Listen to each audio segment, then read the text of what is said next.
Hello guys, my name is Utkarsh Srivastava. Today we are discussing about income के 5 heads के बारे में हम लोग पढ़ेंगे। उसमें हम लोग पढ़ेंगे इनकम फ्रॉम अदर सोर्स के बारे में। तो जैसे हम लोग पढ़े हैं कि सेक्शन 14 के अंदर की हमारे पास 5 हेड्स ऑफ इनकम होते हैं। जो सैलरी से इनकम होता है वो सैलरी का इनकम हो जाता है। जो हाउस प्रॉपर्टी का इनकम होता है वो हाउस प्रॉपर्टी के इनकम में चला जाता है। जो कैपिटल गेन का इनकम होता है वो कैपिटल गेन में चला जाता है। जो बिजनेस एंड प्रोफेशन का होता है वो बिजनेस एंड प्रोफेशन में हो जाता है। लेकिन इन चारों के अलावा भी हमारे पास बहुत सारे और भी इनकम होते हैं। उन्हें हम ऐसा नहीं है कि उनका इनकम टैक्स हम नहीं देंगे, उनका भी इनकम टैक्स देना होता है, लेकिन उनका इनकम टैक्स हम देंगे अदर सोर्स के केस में। तो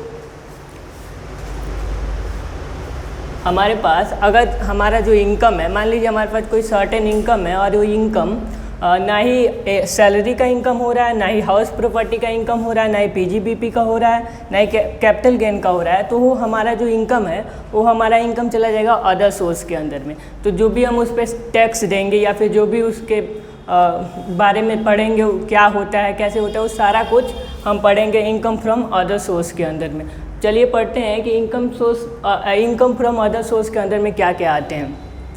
सबसे पहला आता है डिविडेंड। अगर आपको कहीं से डिविडेंड रिसीव होता है, लेकिन यहाँ पे देखने वाला बात ये है कि अगर आपको किसी इंडियन कंपनी के द्वारा डिविडेंड रिसीव हो रहा है तो वो यहाँ पे कैलकुलेट नहीं होगा। अगर आपका लॉटरी विनिंग है, अगर आप कहीं से लॉटरी से कुछ जीतते हैं, कोई किसी भी प्रकार का लॉटरी हो, केबीसी हो या फिर कुछ भी हो, तो लॉटरी विनिंग का जो भी अमाउंट होगा वो आपका इनकम फ्रॉम अदर सोर्स के अंदर चला जाएगा।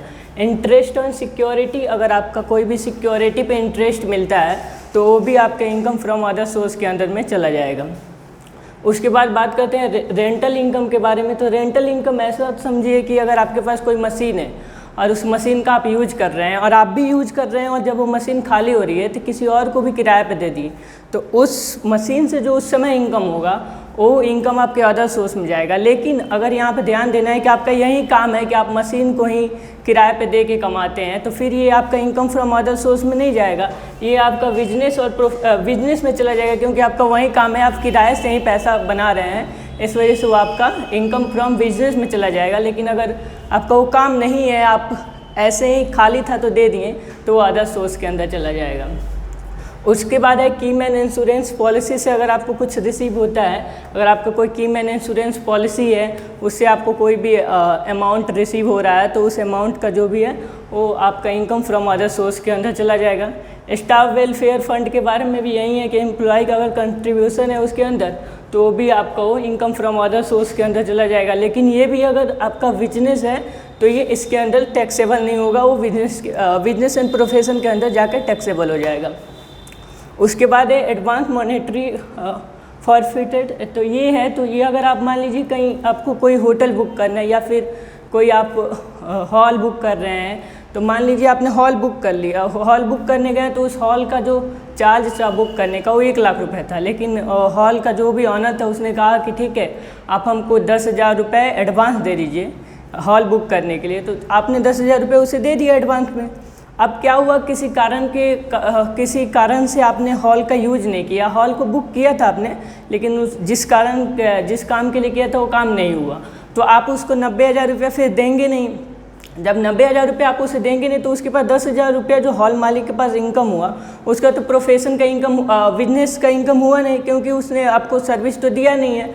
तो जब वो सर्विस नहीं दिया है और 10,000 रुपये उसका इनकम है, तो ऐसा नहीं है कि वो रख लेगा, उसका टैक्स नहीं देगा, उसके ऊपर उसे टैक्स देना होगा। अदर सोर्स के अंदर में उसे उसके ऊपर टैक्स देना होगा। उसके बाद बात करते हैं यहाँ पे कि अगर आपके पास विदाउट कंसिडरेशन से अगर आपको अमाउंट कोई प्रॉपर्टी के वैल्यूएशन पे रिसीव होता है तो भी आपका चला जाएगा इनकम फ्रॉम अदर सोर्स के अंदर। अब फिर यहाँ पे भी कुछ है इनकम फ्रॉम अदर सोर्स के, जैसे डायरेक्टर का फीस होता है, अगर डायरेक्टर कंपनी से फीस लेता है तो भी इनकम फ्रॉम अदर सोर्स के अंदर चला जाएगा।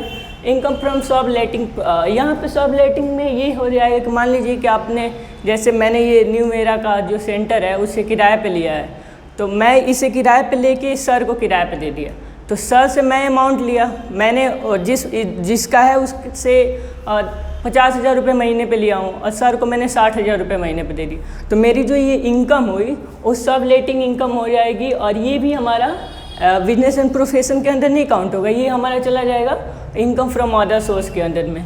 ऐसे ही इंटरेस्ट ऑन बैंक डिपॉजिट, अगर आपके बैंक डिपॉजिट और लोन पे इंटरेस्ट आ रहा है तो वो भी अदर सोर्स के अंदर चला जाएगा। Agriculture income received outside India, अगर एग्रीकल्चर इनकम है और आप जानते हैं कि एग्रीकल्चर इनकम पे टैक्स नहीं लगता है, लेकिन यहाँ पे अगर आउटसाइड इंडिया से वो इनकम आ रहा है, इंडिया में नहीं किसी और देश से आ रहा है, तो इनकम फ्रॉम अदर सोर्स के अंदर चला जाएगा। डायरेक्टर कमीशन भी इनकम फ्रॉम अदर सोर्स में चला जाएगा। इंश्योरेंस कमीशन भी चला जाएगा आपके इनकम फ्रॉम अदर सोर्स में। Family pension receive by family member, अगर आपके फैमिली के अंदर किसी को फैमिली पेंशन का रिसीव हो रहा है वो किसी मेंबर के द्वारा, तो वो भी इनकम फ्रॉम अदर सोर्स के अंदर जाएगा। और इनकम फ्रॉम अनडिस्क्लोज सोर्स, जैसे आप बहुत ज़्यादा पैसा कमा रहे हैं और टैक्स नहीं दे रहे हैं, तो आपके घर पे कभी इनकम टैक्स का रेड पड़ा तो आपने सारे अमाउंट के बारे में बता दिया कि मैं ये यहाँ से कमाया हूँ, मैं ये यहाँ से कमाया हूँ, मैं ये यहाँ से कमाया हूँ, लेकिन एक ऐसा अमाउंट बच गया, जैसे 5 लाख रुपए ऐसा बच गया जिसको आप बता नहीं पा रहे हैं कि हम कहाँ से लाए हैं, उसका कोई प्रूफ नहीं दे पा रहे हैं, तो ऐसा तो नहीं होगा कि इनकम टैक्स छोड़ देगी कि ले जाओ, छोड़ो तुमने कुछ बताया नहीं तो ले जाओ। वो अगर अनडिस्क्लोज है, उसके बारे में आप नहीं बता पा रहे हैं, तो इनकम टैक्स उसे अदर सोर्स के केस में डाल देगी और उस पर भी टैक्स वो ले लेगी। अब बात करते हैं गिफ्ट के बारे में। तो गिफ्ट के बारे में यहाँ पे बात ये है कि अगर आपको गिफ्ट कैश में मिलता है, ड्राफ्ट में मिलता है, एफडी में मिलता है या एनएससी में मिलता है, कुछ भी चीज़ में अगर आपको गिफ्ट मिलता है, तो अगर वो गिफ्ट का अमाउंट 50,000 से अधिक है तो आपके ऊपर टैक्स लगेगा। अगर गिफ्ट का अमाउंट 50,000 से कम है तो टैक्स नहीं लगेगा, ठीक है। उसके बाद यहाँ पे है इमूवेबल प्रॉपर्टी।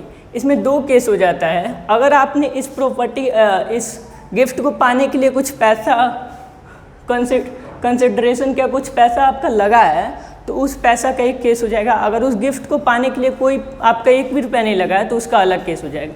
तो अगर आपको उस गिफ्ट को पाने में 1 भी रुपया नहीं लगा है तो उसका जो स्टाम्प ड्यूटी होगा, मतलब उसका जो वैल्यू होगा, अगर वो 50,000 से ज़्यादा होता है तब आपके ऊपर टैक्स लगेगा। अगर वो 50,000 कम होता है तो आपके ऊपर टैक्स नहीं लगेगा।